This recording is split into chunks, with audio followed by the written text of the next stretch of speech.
Hey everyone, it's the Rev'd Gendi Burwell here. Earlier this week, Bishop John Shelby Spong had his funeral, and he has written a bunch of books, and he was quite polarizing, I guess, in the church. He had a mantra that he lived by, and I would like to read it. It was read at his funeral, and the text became distributed on his order of service. And I think it's quite beautiful. So I would like to read it, to share it with you. It is Bishop John Shelby Spong's mantra.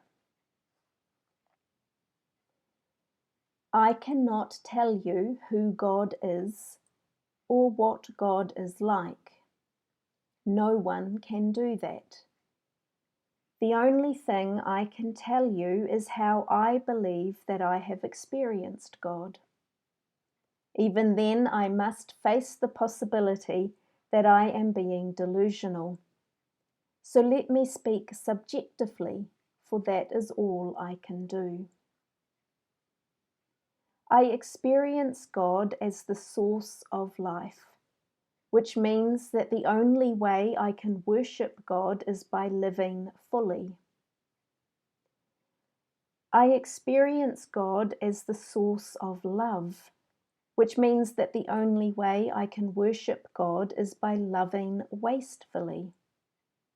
I experience God, in Paul Tillich's words, as the ground of all being, which means that the only way I can worship God is by having the courage to be all that I am capable of being. I am Christian. That means that when I look at the life of Jesus, as that life has been refracted to me through the tradition and through the scriptures, I see a life so fully lived that I believe I can discern the very source of life in him. I see a love so wastefully given that I believe I experience the very source of love in him. I see one who has the courage to be all that he was created to be. So I experience the very ground of being in him. I stand in awe and wonder before this life, and joining St. Paul, I say a profound yes to this life. Yes, I believe that in this life I have met and experienced the very presence of God. I want to be a follower of this Jesus. I do not follow this Jesus, however, by trying to convert everyone to my understanding of God. I do not bear witness to my truth by denigrating the truth that other people discern. I do not bear witness to the God I believe I have met by spitting on the God that others believe they have met, even when their God appears to be different from the God I claim to know. I do not follow this Jesus by being filled with hatred towards Jews, Muslims, Buddhists, or Hindus. I do not follow this Jesus by being prejudiced towards minorities or towards people that seem different from the norms that majorities set up. Whether it be left-handed people in one generation, or gay, lesbian, or transgender people in another generation.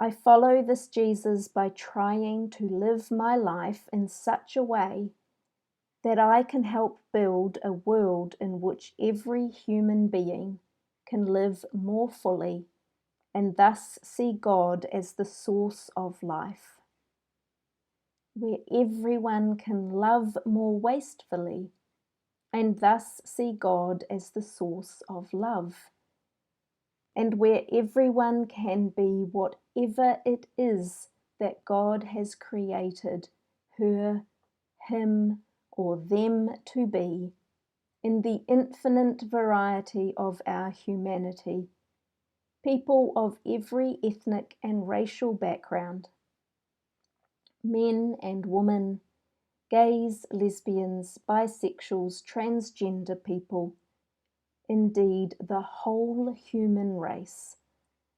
For that is the only way to see God as the ground of all being. Your call and my call in Christ is simply to live fully, to love wastefully, and to be all that each of us can be. No one can impose a boundary upon those of us who claim to live in this Christ, not even a religious boundary. No prejudice stands intact before the view of this God. No definition can exclude. No tribal limits can be drawn. For us to make the possibility of a universal community where all are free to live life, to love, and to be real, is to do the work of the Christ. That is for me the only evangelical and missionary task that is finally acceptable. Then we can read scriptures in a new way. They are not recordings of what Jesus actually said. They are not photographs of things Jesus actually did. They are rather portraits painted by Jewish artists. They must be read as one would read a portrait. Stand before these pieces of art until you can catch the beauty and the power that the artist was trying to convey. Then the task of worship is to enter into the life of that subject. Create a world where everyone can be who they are. When you and I do that, then I think we will understand the Christian faith, and we will be empowered to move beyond all of our security boundaries into a new humanity, into what Paul Tillich calls the new being. That is finally what Christian life is all about.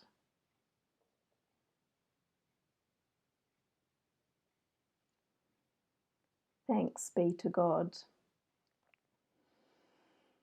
Thanks be to Bishop John Shelby Spong. God bless.